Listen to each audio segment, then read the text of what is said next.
국제사회복지사인 김혜영이라고 하는 분을 여러분이 아마 들어서 아실 것입니다. 그는 키가 134cm밖에 안 되는 작은 키입니다. 딸로 태어났다는 이유 때문에 술에 만취한 아버지가 우리 집에 딸은 필요 없다고 이 어린아이를 내던졌습니다. 그래서 척추를 다쳤고 한평생 키가 작은 그런 여자가 됐습니다. 아버지는 술이 깬 다음에 이 사실을 알고 비관해서 자살을 했습니다. 어머니는 딸을 미워했습니다. 네가 아빠를 죽였다. 너는 애비를 잡아먹은 놈이라고 이렇게 턱없는 학대를 합니다. 두들겨 팼습니다. 이 폭력을 견디다 못해서 14살 때 그는 가출을 하고 남의 집에 전전긍긍하며 식모가 됩니다. 어느 날 길에 지나가다가 담장에 붙어있는 광고를 읽었습니다.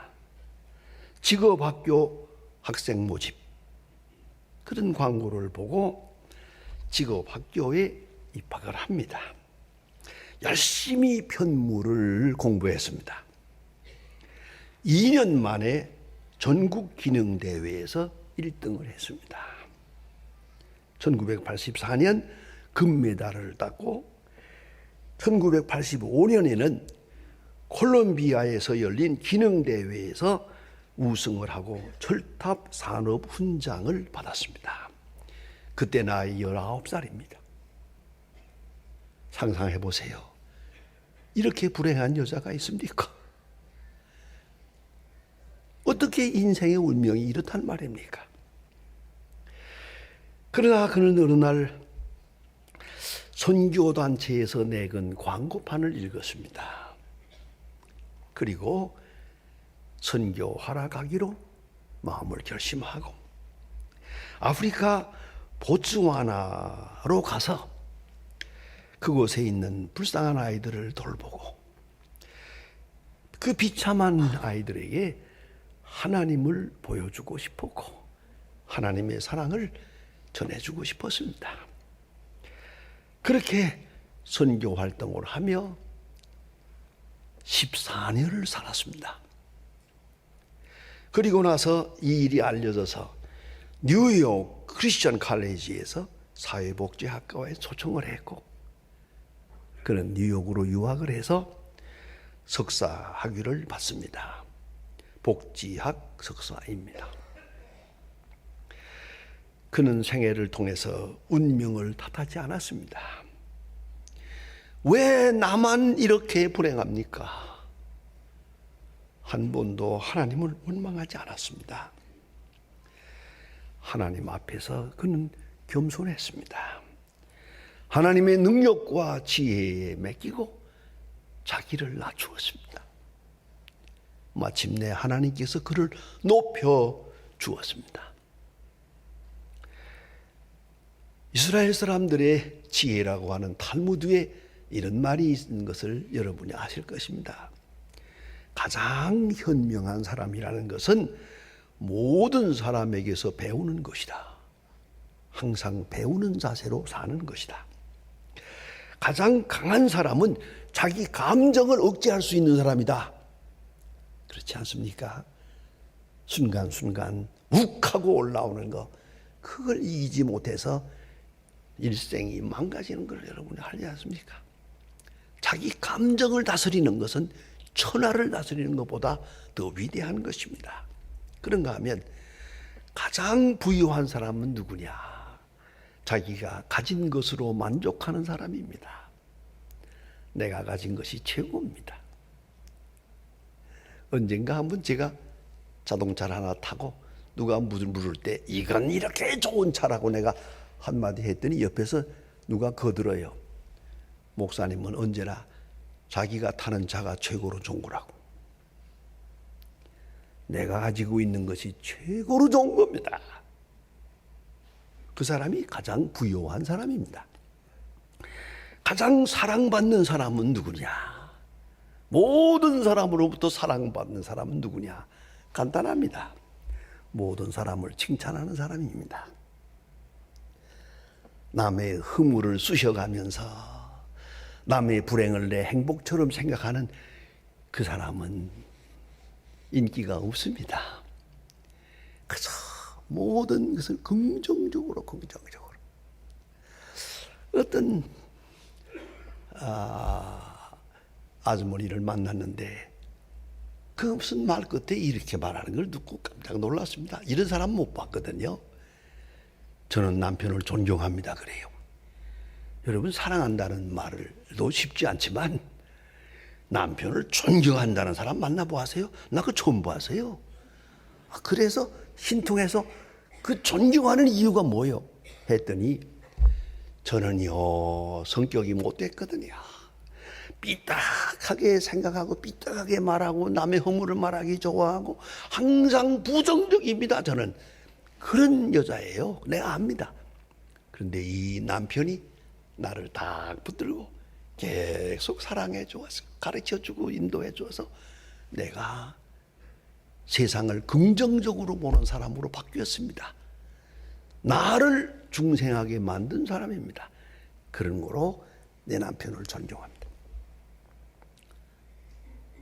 요새 텔레비에 나오는 광고에 재미있는 얘기가 있대요. 모든 사람이 만나고 싶어 하는 사람은 스스로 행복한 사람입니다. 모든 사람은 행복한 사람을 만나려고 하지. 불행한 사람은 가급적 안 만났으면 좋겠어요. 내가 스스로 행복하다 할 때 모든 사람으로부터 사랑을 받게 된다는 걸 잊어서는 안 될 것입니다. 오늘 본문 성경에 너무나도 소중한 교훈이 있습니다. 그리고 심오합니다. 흘려버리기 쉬운 말씀입니다. 하나님 앞에서 낮추라. 그리하면 하나님께서 높이시리라. 하나님 앞에서 낮추라. 이게 무슨 뜻입니까? 누가 하나님 앞에 교만합니까? 누가 하나님 앞에 내가 높다고 하겠습니까? 많은 성경은 말합니다. 하나님 앞에서 낮추라. 아주 깊은 말씀입니다. 사람은 자율적인 것이 있고 숙명적인 면이 있습니다. 내가 고칠 수 없는 게 있어요. 내 키를 크게 할 수도 없고 재주를 더 좋게 할 수도 없고 내 능력을, 이거 한계 안에 살아요 우리가. 그러나 그 한계 안에서 또 할 수 있는 일이 있어요. 그건 내가 책임을 져야겠죠. 그런데 하나님이 하시는 일에 대해서, 하나님이 하신 일에 대해서, 아니 앞으로 내게 주어질 모든 문제에 대해서 우리는 자기를 낮춰야 돼요. 그 말은 뭐냐? 겸손해서 하나님의 뜻으로 받아들이고 믿고 그리고 이해하고 감사하고 기다리는 거예요. 제가 어느 이스라엘 회당에 예배를 간 번 있었습니다. 그 장로님이 기도를 하는데 그 기도문을 내가 잊지 않습니다. 처음서부터 끝까지 감사하다는 말밖에 없습니다. 단 한마디의 간구도 없습니다.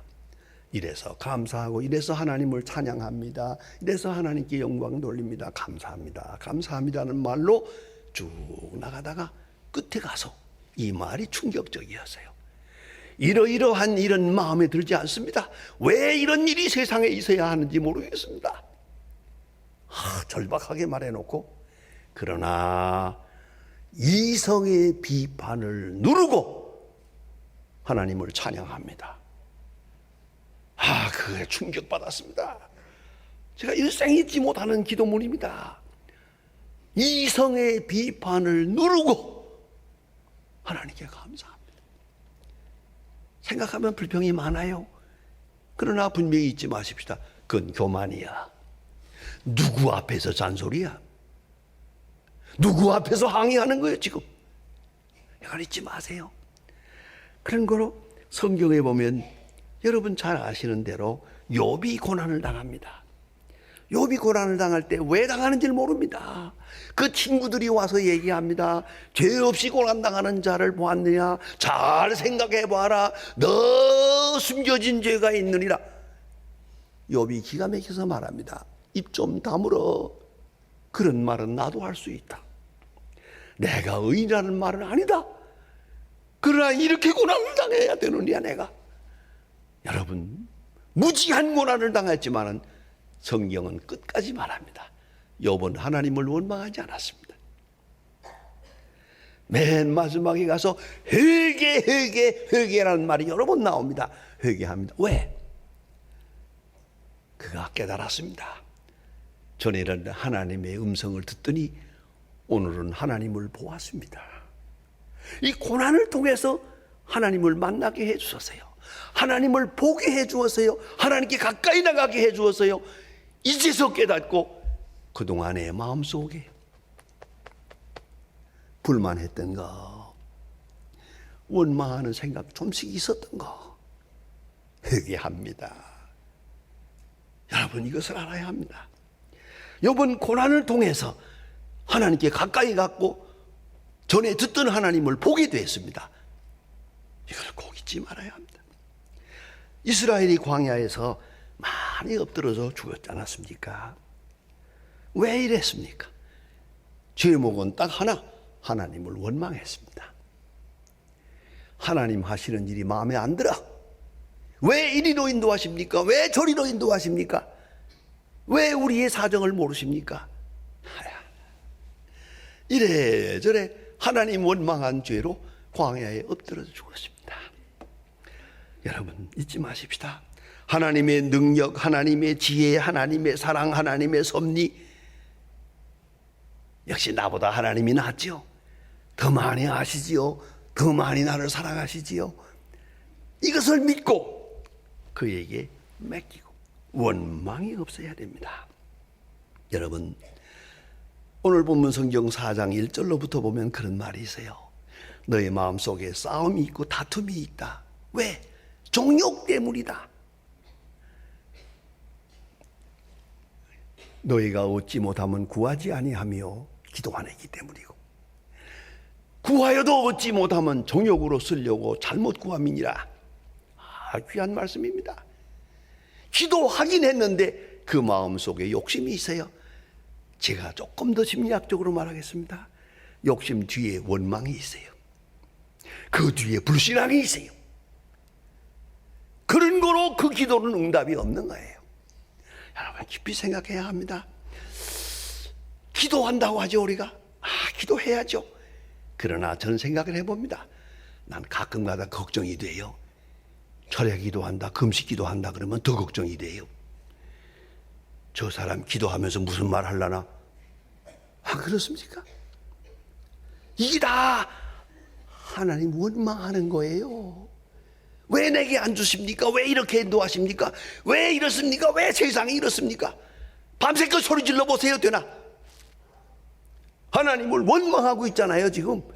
하나님께 도전하고 있잖아요. 이게 어떻게 기도가 되겠어요? 예? 교만한 기도입니다, 이거요. 안 그렇습니까? 우리가 부모 자식 간에도 보면 자식에게 이렇게 해주면 자식들이 감사합니다. 뭐 솔직히 좀 더 논리적으로 말하면 때때로 내 마음에 안 들지만 그래도 감사합니다. 이러면서 살아요. 이 자식이 부모가 하는 일을 놓고 반항을 하고 원망을 하고 가출을 하고, 자, 어떻습니까? 이거는 아니잖아요. 우리가 기도한다고 하면서 하나님께 욕 돌리는 일이 많아요. 원망과 불평입니다. 이것이 문제라고요. 그러면 겸손한 기도가 뭡니까? 하나님 잘하셨습니다. 내 마음에는 안 들지만 이제 뒤늦게 깨닫고 보니 잘하셨습니다. 그때는 조금 섭섭했지만 이제서 보니 잘하셨습니다. 하나님 잘하셨습니다. 감사합니다. 이럴 때 하나님 기뻐하시는 거 아니에요? 그 기도가 응답되는 거 아니에요? 그래서 빌립보 4장에 말합니다. 아무것도 염려하지 말고 너희 구할 것을 감사함으로 아뢰라. 그러면 지각에 뛰어난 평강의 하나님이 너를 지키시리라. 아주 중요한 말이에요. 지각에 뛰어난 하나님, 이걸 인정을 해야죠. 아무것도 염려하지 말고 이때 하나님께 영광을 돌리는 것이거든요. 여러분, 우리가 쉽게 하는 말이 있어요. 하나님께 영광, 하나님께 영광, 영광, 영광 합니다만은 그 너무 어려운 말을 써요. 영광이라. 어떻게 할까요? 쉽게 말합시다. 아주 쉬운 말로 칭찬이에요. 하나님을 칭찬해야 돼요. 하나님 잘하셨습니다. 여러분, 효자가 누굽니까? 효자는 부모님이 하신 일을 칭찬하는 거예요. 부모님, 이런 직업 가진 거 잘하셨습니다. 고생 많이 하셨지요. 부모님 잘하셨습니다. 그 어려운 가운데 저희들에게 학비를 준 거 감사합니다. 일생 잊을 수가 없습니다. 잘하셨습니다. 잘하셨습니다. 부모님을 칭찬하는 것이 부모님께 영광 돌리는 거 아니에요? 효자가 아니겠어요? 만일에 부모님 향해서 나는 아버지 어머니에서 태어난 것 자체를 원망합니다. 왜 하필이면 그런 직업입니까? 왜냐면 그따위로 일생을 살았습니까? 어때요? 이런 천하의 불효자가 어디 있습니까? 하나님 하시는 일에 여러분 토를 달지 마세요.